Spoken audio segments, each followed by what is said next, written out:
Hey everyone, Corinne here with an industry expert and an expert in all things vacation, former CEO of Diamond Resorts, Mike Flaskey. He also founded the Diamond Resorts Tournament of Champions, which is now known as the Hilton Grand Vacations Tournament of Champions. Hi, Mike. Hey, Corinne, thanks for having me. Thanks for being here. We're excited to talk with you and to hear your thoughts on the industry and hear any updates from you on your life. Why don't we go ahead and get started? I love it. So tell us about your background with Diamond Resorts, some of your key accomplishments. I know that you started with the company in 2010. You became the CEO in 2017. And tell us some of your favorite memories and key accomplishments. Wow. Well, yes, as you said, I had a lot of years at Diamond Resorts. I was kind of the chief marketing officer, chief commercial officer for a number of years before leading the company starting in 2017. And we had an amazing team at Diamond Resorts. And, you know, some of the things when I look back, I mean, we had 11,500 team members in 34 countries around the world. We had over 400,000 families that owned their vacation that entrusted us to be able to provide them a vacation of a lifetime every time they went on the road with us at Diamond Resorts. But to pick one thing is kind of hard. We did a lot of really cool things. I think, most people know that we were the tip of the spear and we created kind of the experiential vacation model at Diamond Resorts. I'm very proud of that. Our team executed over 3,000 of those unique special events while people were on vacation annually. I think I'm incredibly proud, of the fact that we kind of rolled up the timeshare industry. We did over 11 transactions during my tenure at Diamond Resorts. We started out as a $200 million company, and in the end, we were doing about $1.3 billion a year in revenue from the aggregation of all those different companies. And we got a lot of cool team members from a lot of different companies that helped kind of create our unique culture. And then finally, I was really proud, I think, of the way Diamond Resorts kind of embraced the leadership role within the timeshare industry in really challenging these exit companies that came on the scene that were taking money from our members and really creating this illusory business that, really added no value and taking a lot of money from people. And you were involved in that.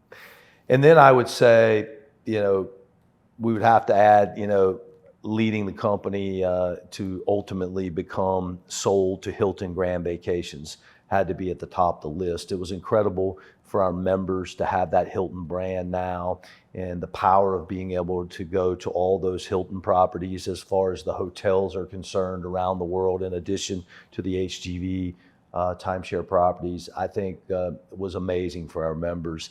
And many of our team members migrated over, and it's provided a great opportunity for them. So I would have to say, the sale of Diamond to Hilton Grand Vacations would be one of the key accomplishments as well.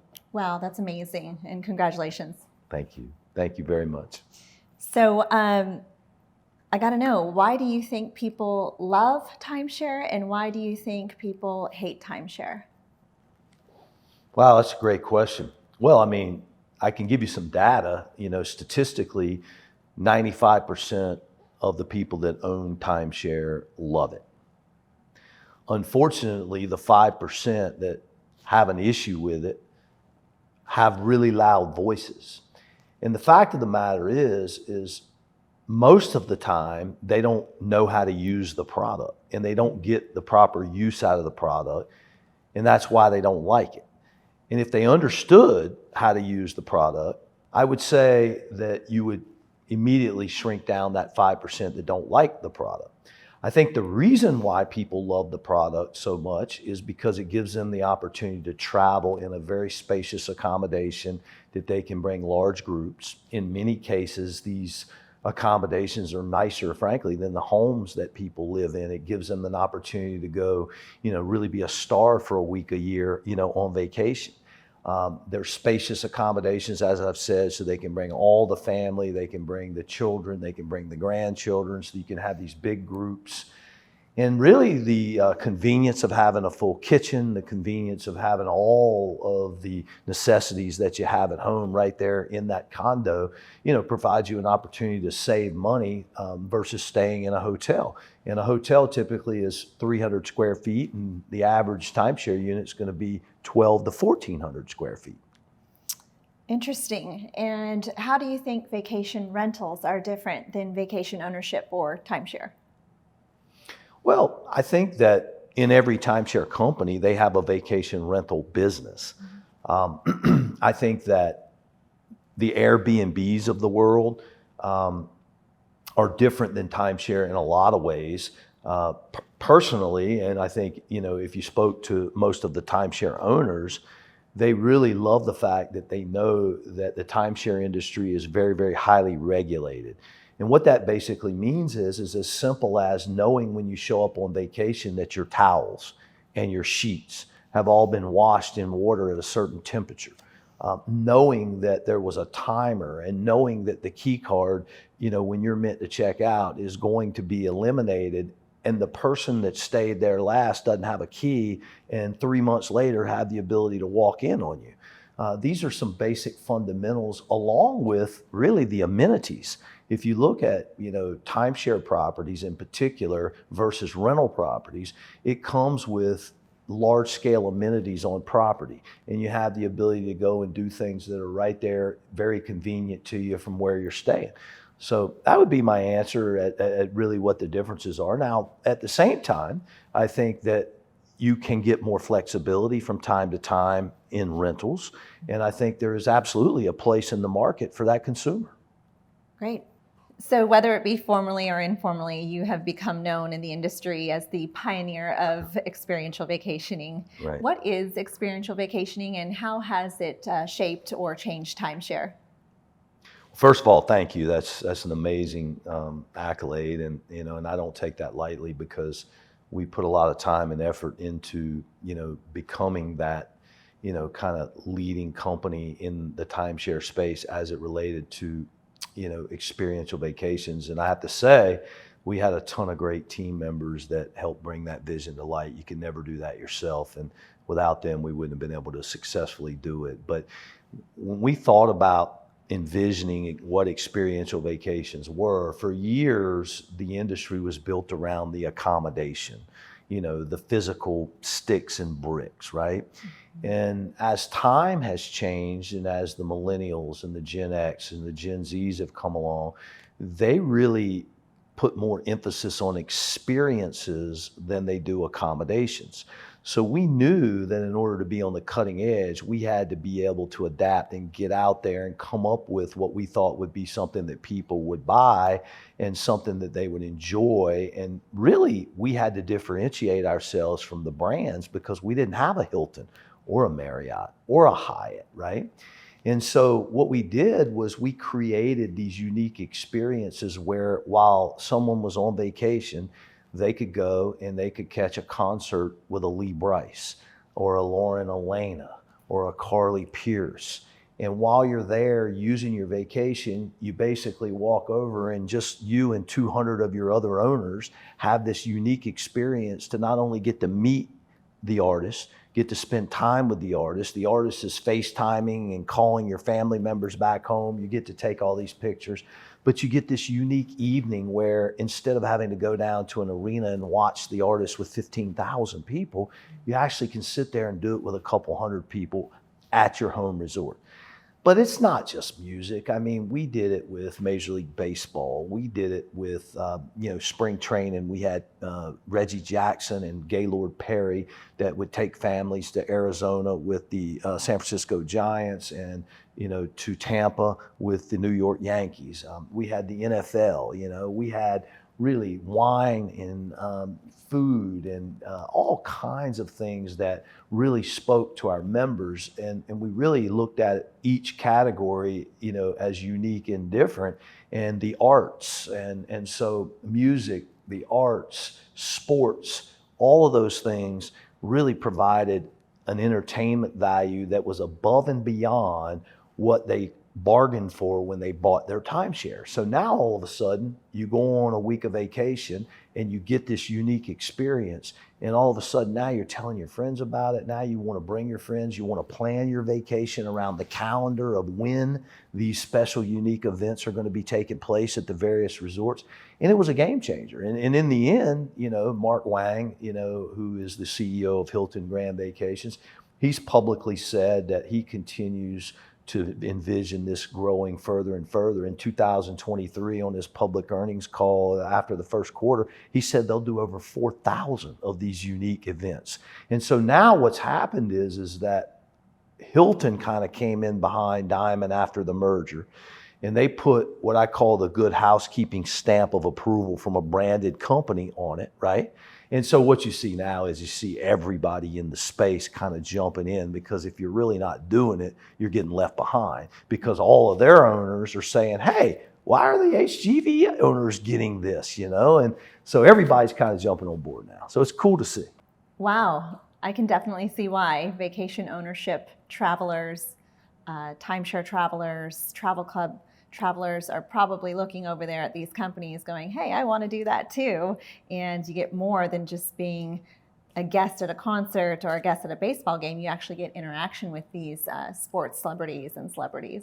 You absolutely do, and they're kind of your fan, or rather you're there as a fan for the day, but they're there to entertain you, and they know that's why they're there. And there's not, as I said, 15,000 people, so you really get that one-on-one quality time with them. And yeah, there's no hiding it anymore. In the world of social media, these members are out there posting videos from these shows. They're posting videos from these unique events, and so everybody at the other companies that aren't providing that are looking, and they're going, hey, what about us? How come we don't have this? Exactly. And slowly but surely they're all catching on. So. Well, speaking of one-of-a-kind experiences, you've been pretty busy since you've left Diamonds, creating additional experiences for other companies. And why don't you tell us a little bit about what you've been up to in the last 2 years? Yeah, well, I've really enjoyed it. I started my own company called MF Entertainment, and we've been blessed beyond belief, really. We started an amazing golf tournament out in Dallas called the Invited Celebrity Classic, which we are the founders and operators, of the event, and that is a partnership with the PGA Tour champions, and we bring in 50 celebrities and we pair them up with the best 50 and older Champions Tour golfers in the world, and we create a special environment, and the fans in Dallas come out in huge numbers to support it. We're really lucky that a lot of the key Dallas Cowboy personalities play in it. In fact, this year, Tony Romo actually just won the tournament, and it was great. But music has been a big part of what we do. We're really blessed to have a great company down in Mexico called Vedanta that we partner with, and honestly, I've been in the industry for 30 years, and they have absolutely the finest accommodations that I've ever seen, and we do really about 30 concerts a year for them as a part of the Vedanta concert series, and it's amazing. We go down and we execute these shows and produce them. We book the talent, and then we do a lot of unique one-off stuff with celebrities around experiences. We get crazy requests. We get people that may want to go fishing with an NFL Hall of Famer, so we put together tuna fishing trips with them. We get people that reach out and want to go to a Major League Baseball game with a Major League Baseball Hall of Famer. We put things like that together. So it's really an opportunity to take a lot of the things that we learned at Diamond and we perfected at Diamond and really take it out there for the broader universe. Wow, that sounds like an amazing golf tournament. So much fun. I personally heard a lot of great things about it and got to experience it, and I'm sure a lot of viewers will be excited to learn and keep up with what MFE has in store in the future. Well, we hope so. Thank you. So going back to something that you mentioned a little bit earlier, as it relates to timeshare in the industry, during your time at Diamond, there was an uptick and quite a bit of a problem for the timeshare industry that revealed itself in the form of timeshare exit companies. Could you tell us about the disruptions that you saw the company experience or the industry experience while you were CEO? Yes, and but before I do, I would like to recognize you. I mean, many of your viewers and folks out there may not know that you actually served in the role of Vice President of Litigation at Diamond Resorts, and you headed up all things litigation. But really more than that, I want to emphasize on what you did for our company as it related to education, and that was not only for our owners and members out there, of which you put an amazing curriculum together and led, our efforts in getting that message out there and trying to be proactive in protecting them from these unscrupulous companies. But you also educated our internal team members so that they knew how to go out there and effectively deliver the message, to the members and owners. So thank you for that. And occasionally, I know you did have to use litigation as a tool as well. But really, what you did in education and what you did, in developing our team members really went a long ways. Because as you said, it was a serious issue. And, I looked up one day and it was $100 million a year EBITDA problem. And the way companies are evaluated is they're evaluated on a multiple of EBITDA. And we had to figure out how to go in there and how to fix it. I mean, we were frankly under attack. And I would say that thanks to you and thanks to the team members that really carried out your message, we made an incredible stride in, at least educating people rather on what they were potentially getting involved with these exit companies. And look, I mean, are exit companies still there? Absolutely. No matter, I think we filed 13 plaintiff lawsuits that you did under your watch at Diamond Resorts. And as I recall, prior to selling the company to Hilton, we had received 11 permanent injunctions from those. And I think 2 of them were still open. And I think one of those companies has now filed bankruptcy, and there's, I think, 1 still open.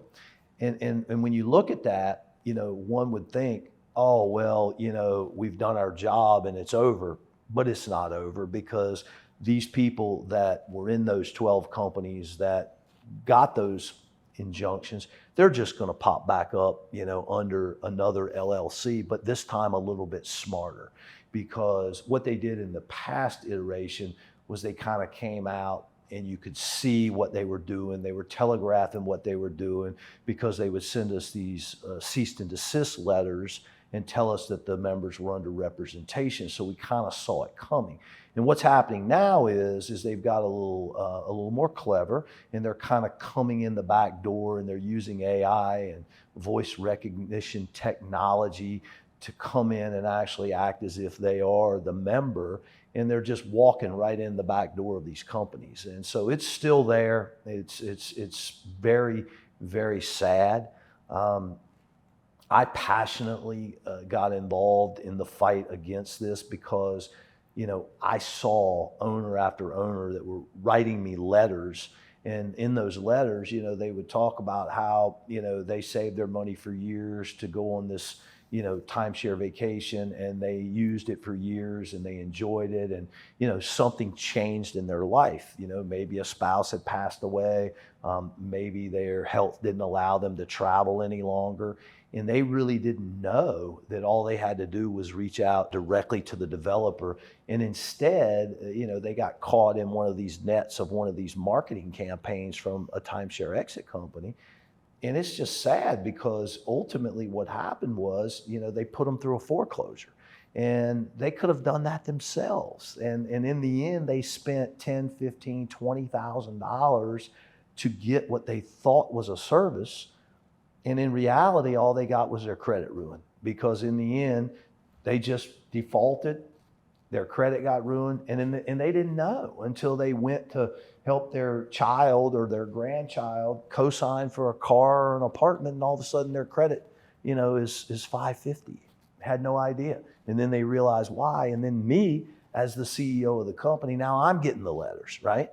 And so there's a lot of education that still needs to be done out there. And I know, and that's why I agreed to be here with you today, is because I know you're going to go out there and you're going to continue to educate consumers, and you're going to continue to stand for the good and what's right. Yes, So. exactly. I appreciate you being here. The mission is to not only help its customers find great ways to vacation, have experiential vacations, but we also want to continue that education through our consultation process. So we will continue to fight the good fight. Yeah, well, I'll tell you this, it's not just, the consumers that are lucky, but the developers, in the timeshare world, they're very lucky to have you, because there isn't an independent voice out there that exists today that has the consumer in mind, that really is looking to reconnect. And that's another thing, that I do want to mention, while we have a minute here today. Another accomplishment of yours during your time at Diamond Resorts, the reconnection program.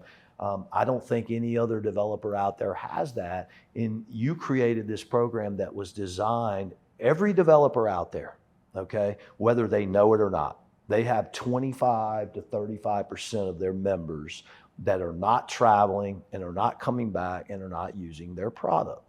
And the reality of it is that we know from statistics that if a member has not used their ownership in 24 to 36 months, the chance of them defaulting or walking away is over 80%.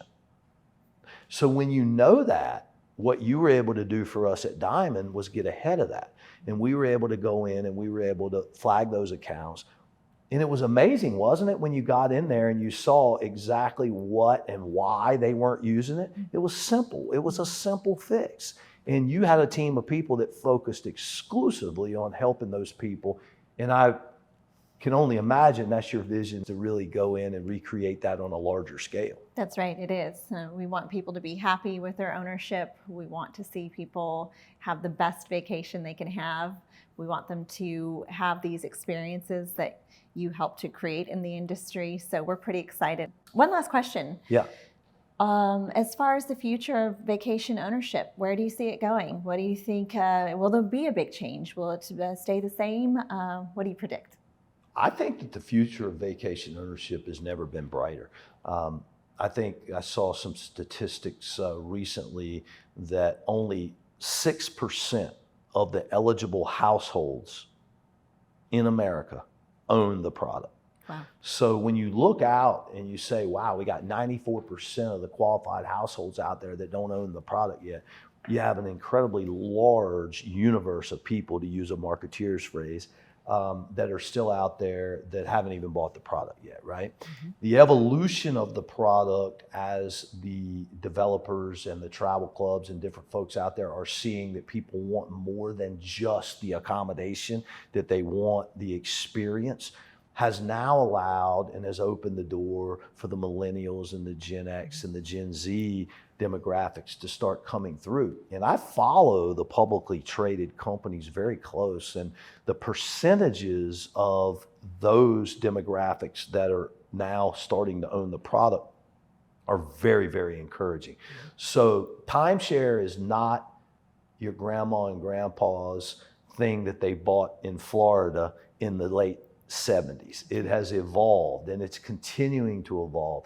And personally, I'm incredibly bullish. I think that the branded companies have brought tremendous credibility to the industry. The industry started out as a mom and pop thing, and the brands came in. And when you have the likes of a Disney, and you have the likes of a Marriott and a Hilton and a Hyatt and a Holiday Inn that have their brand in the industry, that good housekeeping stamp of approval that we talk about, I think has been laid upon the industry. I think that the consolidation has put pressure on the mom and pop operators, the independent operators that are still there, to really have to raise their game to the level of the branded companies or get left behind.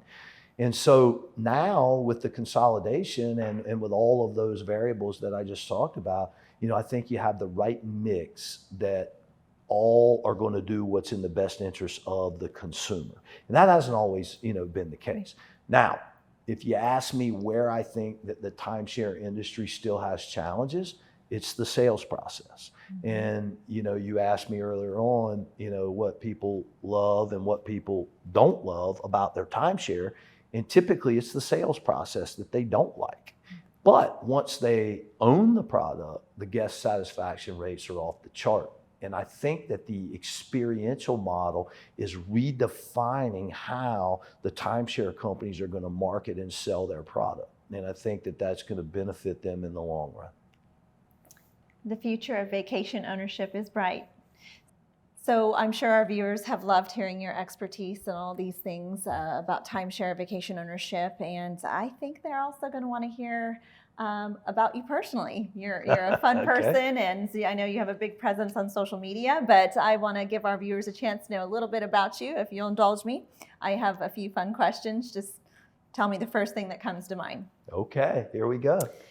What's at the top of your bucket list vacation destinations? Ooh. How about Bora Bora on my honeymoon with you? Good answer. Vegas or Hawaii? Vegas all day. While on vacation, baseball game or golf tournament? Ooh, baseball game. Favorite baseball team? Atlanta Braves. Favorite pro golfer? Ooh.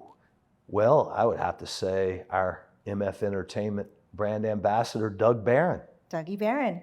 Favorite celebrity golfer? Ooh.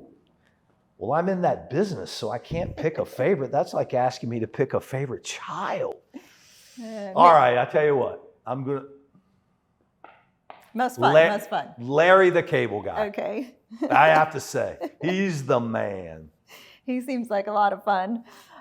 Vacation cocktail of choice? Ooh. Well, when in Mexico, I always go for a spicy margarita. Awesome. And finally, for a vacation excursion, would you rather swim with sharks or skydive? I would jump in the water with 1,000 sharks all day, every day before I jump out of a perfectly good airplane. There you have it. Thanks so much, guys. See you soon.